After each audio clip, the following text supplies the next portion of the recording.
පස්සේ නාවා. ඉතින් යාළුවනේ අද කතාව මට ඕන සත්‍ය සිදුවීමක්. ඉතින් සම්පූර්ණ කතාව අහන්න channel එකත් subscribe කරලා වීඩියෝ එකටත් like එකක් දාගඩ අපි යමු කතාවට. මට දැනෙච්ච මේ සීතල හීතලක් නෙවෙයි මගේ ඇඟ හිරිවැටෙව්වා.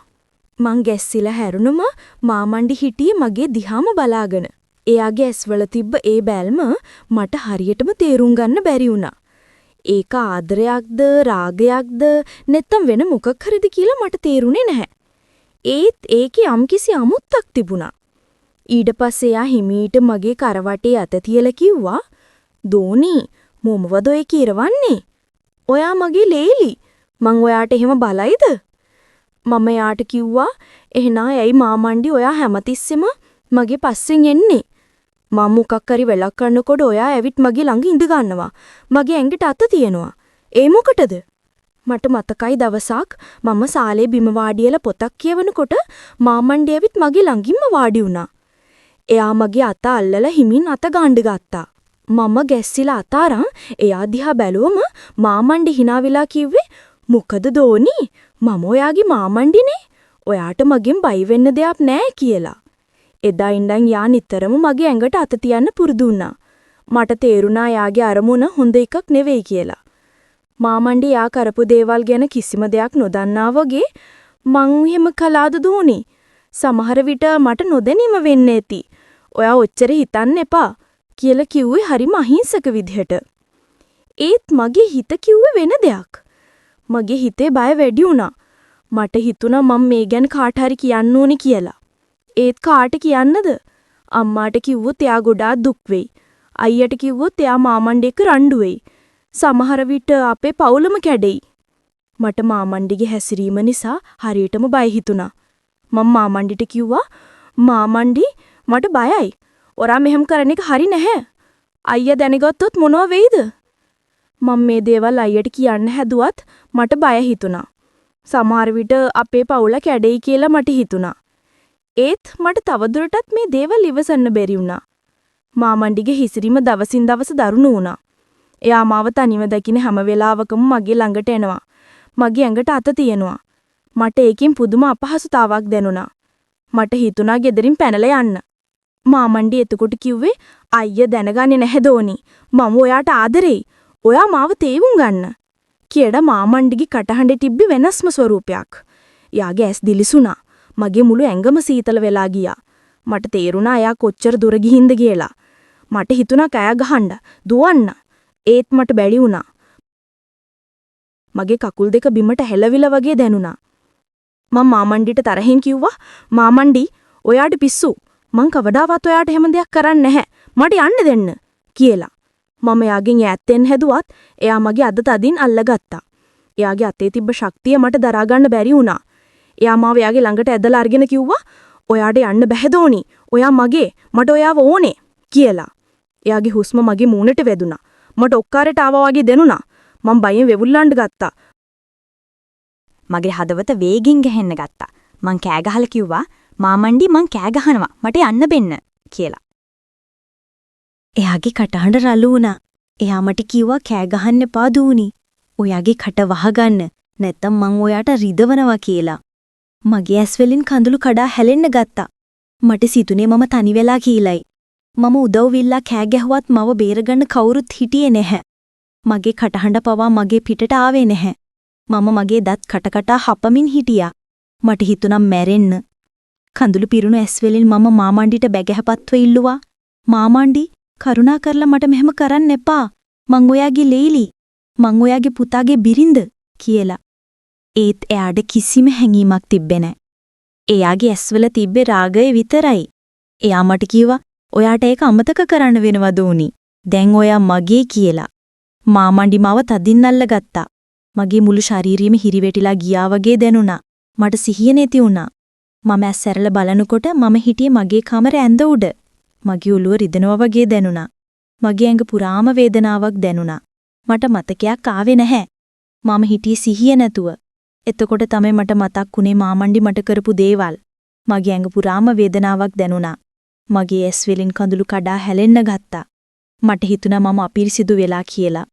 මට අයියට මූණ දෙන්න බැරි වුණා. මට හිතුණා මැරෙන්න. මගේ ජීවිතේට තවදුරටත් තේරමක් නෑ කියලා මට හිතුණා. මම ඇඳෙන් නැගිටලා බාත් รู එකට ගියා. මම දන්නව මම මේ දේවල් කාටවත් කියන්නේ නැහැ කියලා. මට බයයි. මට අපේ පවුල නැති කරගන්න බැහැ. මට හිතුනේ මේක මාමණ්ඩි එක්ක මගේ රහස විතරයි කියලා. ඒත් මට මේ රහස තියාගෙන ජීවත් වෙන්න පුරුවන්ද? මට හිතුණා මම මොකද කරන්නේ කියලා.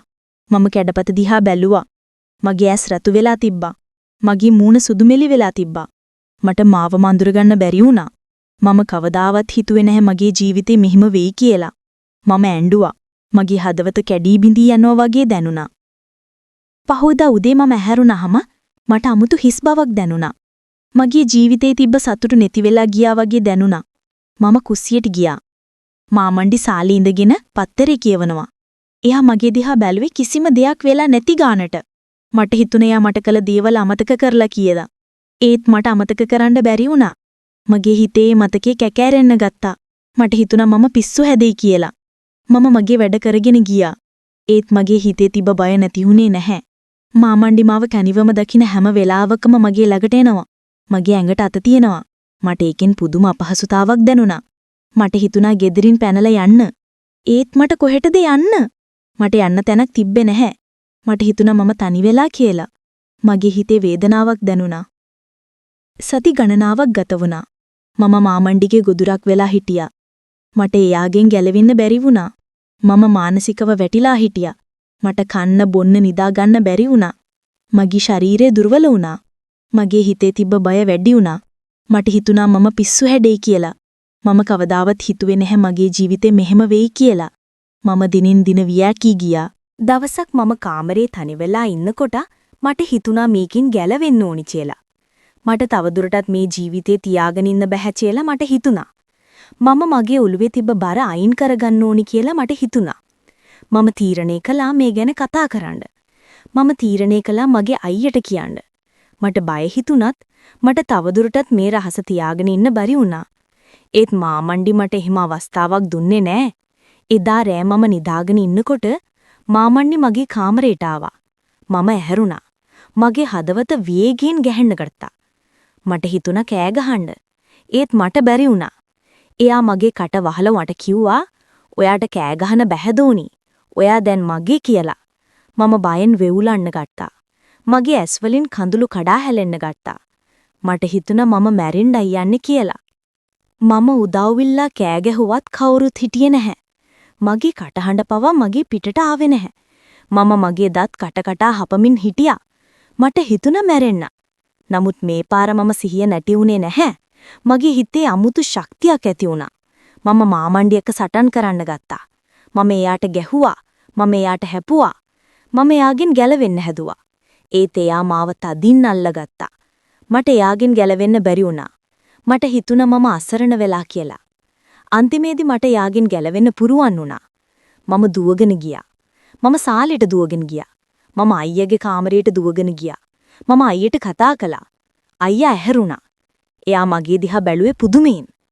මගේ ඇස්වලින් කඳුළු කඩා හැලෙන්න ගත්තා. මම අයියට කිව්වා මාමණ්ඩි මට කරපු දේවල්. අයියට මුලින් විශ්වාස කරන්න බැරි වුණා. ඒත් මගේ ඇස්වලින් කඩා හැලෙන කඳුළු දැකලා එයාට තේරුණා මම ඇත්ත කියනවා කියලා. අයියට පුදුම තරහක් ආවා. එයා දුවගෙන ගියා මාමණ්ඩිගේ කාමරයට. මම එයාගේ පස්සෙන් ගියා. අයියා මාමණ්ඩිට ගැහුවා. මාමණ්ඩි දිම වැටුණා. අයියා මාමණ්ඩිට ගහගෙන ගියා. මම අයියට කිව්වා නවත්තන්න කියලා. ඒත් එයාට ඇහුනේ නැහැ. අන්තිමේදී අම්මා ආවා. එයා අයියා නවත්තලා ඇහුවා මොකද වෙලා තියෙන්නේ කියලා. මම අම්මට හැම දෙයක්ම කිව්වා. අම්මටත් පුදුම තරහක් ආවා. එයා මාමණ්ඩිට බනින්න ගත්තා. මාමණ්ඩි බිම වැටිලා හිටියා. එයාට මුකුත් කියන්න බැරි වුණා. අයියා පොලිසියට කතා කළා. පොලිසිය ඇවිත් මාමණ්ඩිව අත්අඩංගුවට ගත්තා. ඊට පස්සේ මගේ ජීවිතේ වෙනස් වුණා. මට මානසික ප්‍රතිකාර ගන්න සිද්ධ වුණා. මට තාමත් ඒ සිදුවීම් අමතක කරන්න බැරි වුණා. ඒත් මම දන්නවා මම මේකෙන් ගොඩ එනවා කියලා. මම දැන් ශක්තිමත් වෙලා. මම තවදුරටත් බය නැහැ. මම දැන් මගේ ජීවිතේ ජීවත් වෙනවා. මම කවදාවත් හිතුවේ නැහැ මගේ ජීවිතේ මෙහෙම වෙයි කියලා. ඒත් මම මේකෙන් ගොඩ ආවා. මම දැන් සතුටින් ජීවත් වෙනවා. මම දන්නවා මම කවදාවත් තනි වෙන්නේ නැහැ කියලා. මගේ අයියයි අම්මයි මගේ ළඟ ඉන්නවා. මම ඒ දෙන්නට ගොඩක් ආදරෙයි. මෙම කතාව නිර්මාණය කර ඇත්තේ මිනිසුන්ගේ සැබෑ ජීවිත අත්දැකීම් මත පදනම්වය. ඔබ හෝ ඔබ දන්නා කෙනෙකු ලිංගික හිංසනයකට හෝ අතවරයකට ලක්ව ඇතනම් ඔබ තනි වෙලා නෑ. ඒ ගැන කතා කිරීමට බිය නොවන්න. ඔබට උදව් කිරීමට බොහෝ අය සිටිනවා. ඉතින් යාළුවනේ අද කතාව මෙන්න මේ විදිහට අවසන් වෙනවා. ඉතින් කතාව හොඳයි නම් channel එකත් subscribe කරලා වීඩියෝ එකටත් like එකක් දාගෙනම යන්න යාළුවනේ. එතකොට තමයි මම දාන වීඩියෝ ඉක්මනටම ඔයාලට බලන්න පුළුවන්. එහෙනම් bye යාළුවනේ.